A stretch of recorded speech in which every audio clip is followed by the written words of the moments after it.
Good morning students, प्रज्ञा विद्यालय की online classes में आपका स्वागत है। और आज हम कक्षा 11वीं का भूगोल विषय का अगला अध्याय 4 शुरू करेंगे। लास्ट लेक्चर में हमने पृथ्वी के आंतरिक संरचना उस अध्याय को कंप्लीट कर लिया था। और आज का जो हमारा अध्याय है वो है महासागरों और महाद्वीपों का वितरण, यानी कि डिस्ट्रीब्यूशन जो है महाद्वीप और महासागरों का किस प्रकार का है। तो सबसे पहले देखिए कि पृथ्वी का जो 29% भाग है उस पर क्या है महाद्वीप और बाकी के 71% भाग पर महासागर हैं। अगर हम डायरेक्टली कहें तो पृथ्वी का जो 71% जो पार्ट है उस पर क्या है जल है, जबकि 29% भाग पर स्थल भाग है।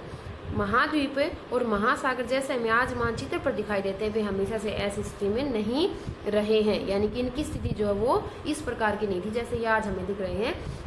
अब कुछ क्वेश्चन हमारे दिमाग में आते हैं कि महाद्वीप और महासागरों की स्थिति में परिवर्तन कैसे हुआ।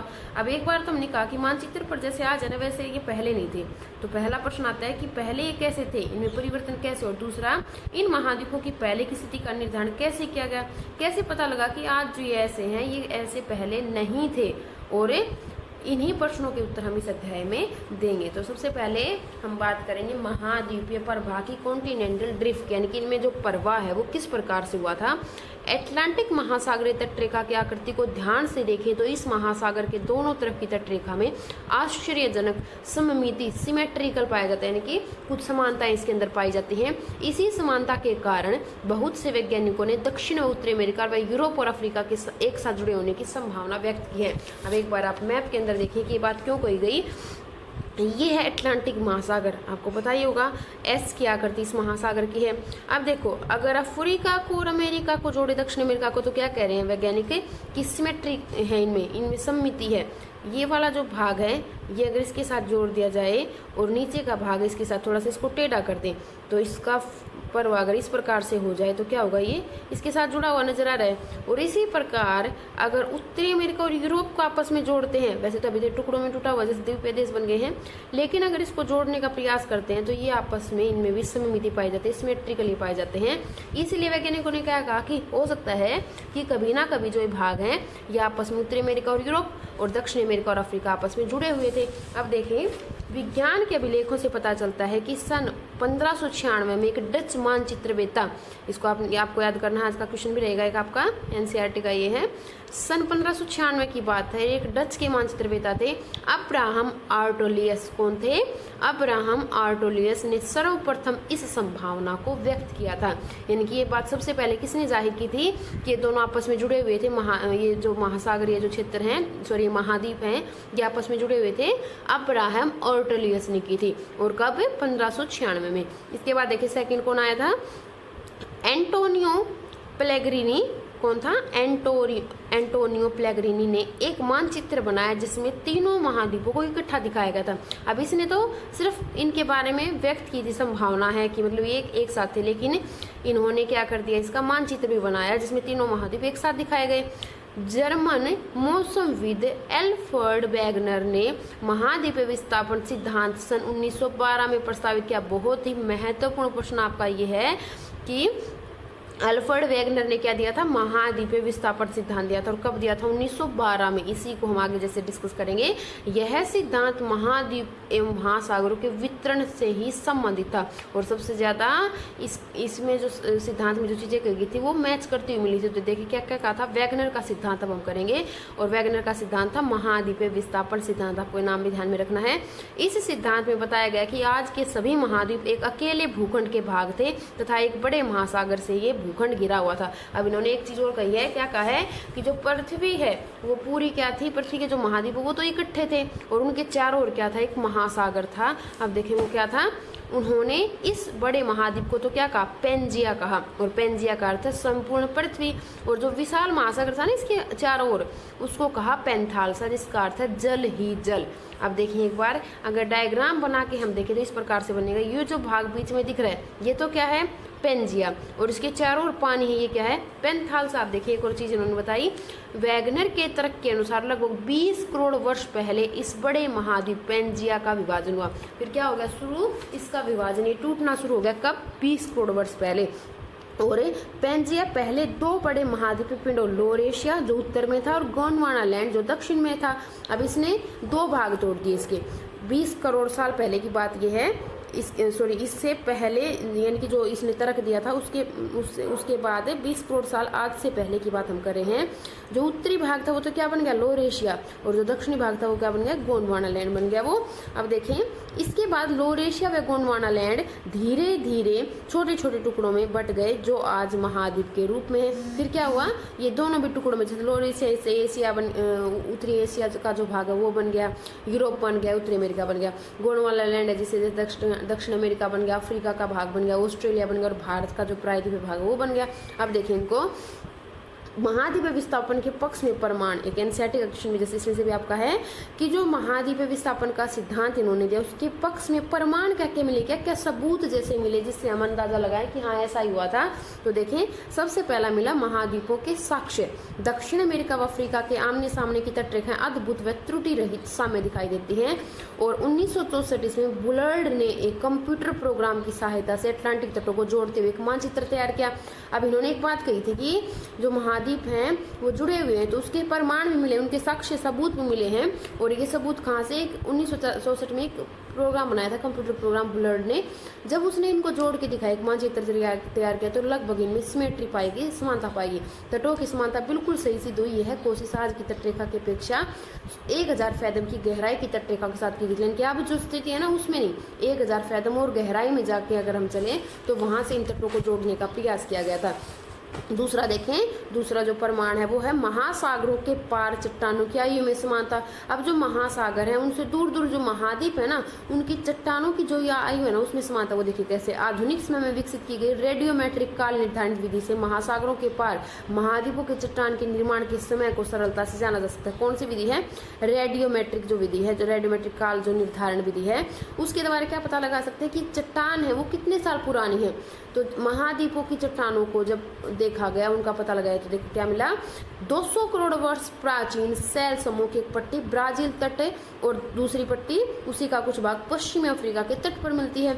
जो आपस में मिलती है इनकी तटरेखा पर मिले समुद्री निक्षेप जुरासिक काल के हैं। अब याद आया आपको जुरासिक काल, जब मैंने आपको बताया था कि डायनासोर का जो काल था, तो जब ब्राजील का तट देखा गया, ब्राजील देखें आपको ऐसे समझ आ जाएगा, ये है ब्राजील दक्षिण अमेरिका का देश, और ये अफ्रीका का पश्चिमी भाग। जब यहाँ की क्षेत्रों को चट्टानों को देखा गया और इधर की चट्टानों को देखा गया तो उनमें क्या पाई गई, समानता पाएगी। तो ऐसा कैसे हो सकता है, यहाँ की कंडीशन अलग है, ये समुद्र से इतना दूर, समुद्र के बीच इनके बीच स्थित है, जैसे इतनी दूर इन दोनों के बीच में, लेकिन फिर भी सिमेट्री इनके अंदर कैसे हो सकती है। तो ऐसा माना गया कि शायद ये आपस में जुड़े हुए थे।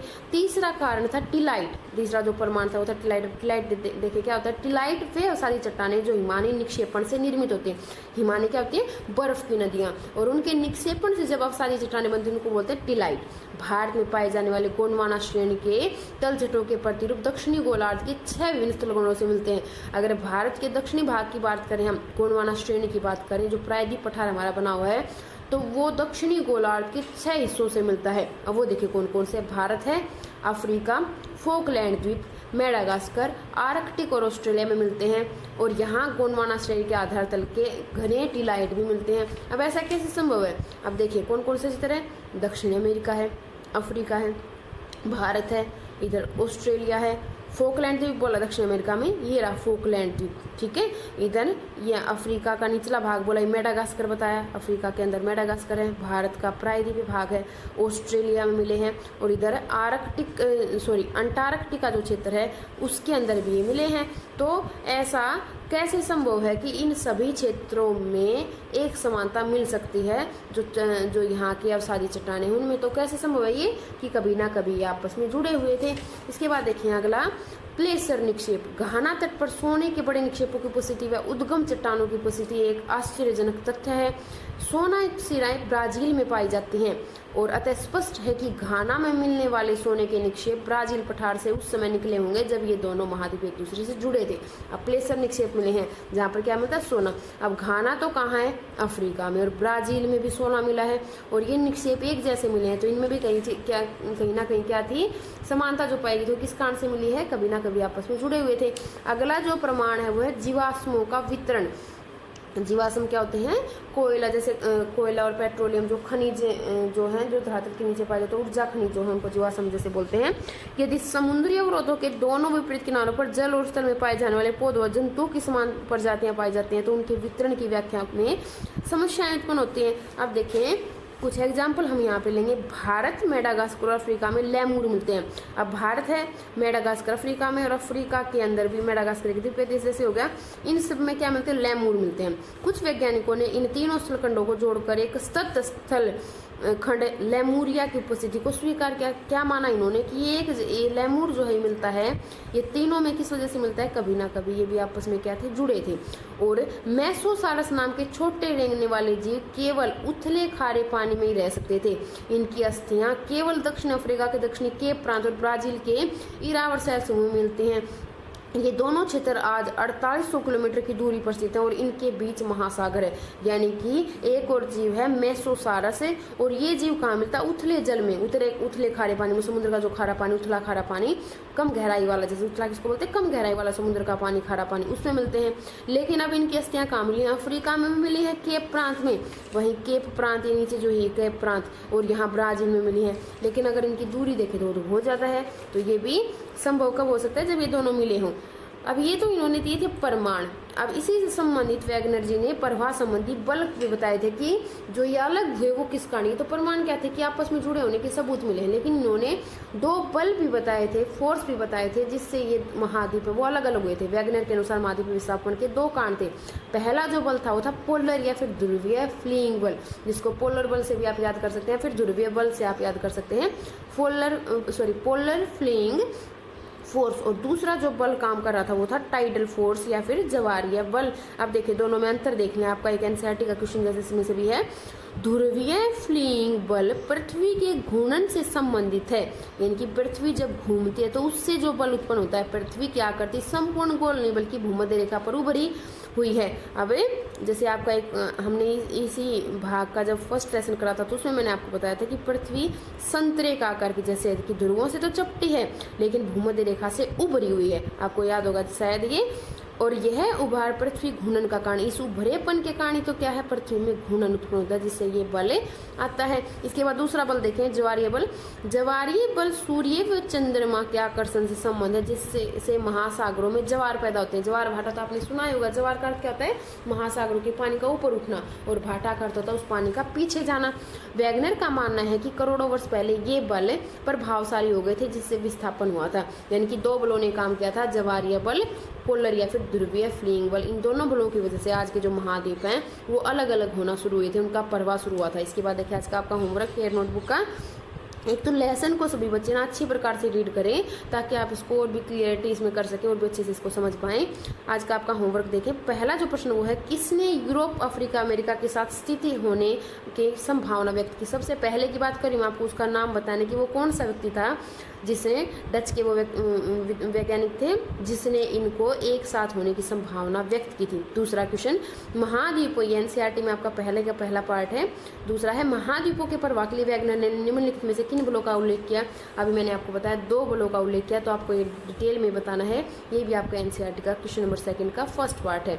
तीसरा क्वेश्चन, महाद्वीप विस्थापन के सिद्धांत के पक्ष में दिए गए परमाणु का वर्णन किए। 5 परमाणु दिए थे वैगनर जी ने, और वो सभी आपको यहाँ पे करने। मोस्ट इंपोर्टेंट क्वेश्चन आपका इस लेसन का ये है, एनसीईआरटी का बड़ा क्वेश्चन ये है, एनसीईआरटी का क्वेश्चन नंबर 3 का फर्स्ट पार्ट। इसके बाद अन्य क्वेश्चन और देखें। पेंजिया और पेंथालसा क्या थे? पेंजिया का विभाजन कितने वर्ष पूर्व हुआ था? और पेंजिया के टूटने से कौन से 2 महाद्वीप बने थे? ये आपको करना है इस टॉपिक में से। और एक करना आपको जो हमने परमाणु कर उसमें टिलाइट का क्या अर्थ है, तो ये सभी आपको फेयर नोटबुक में करने हैं और इनको अच्छे से याद करें। Thank you.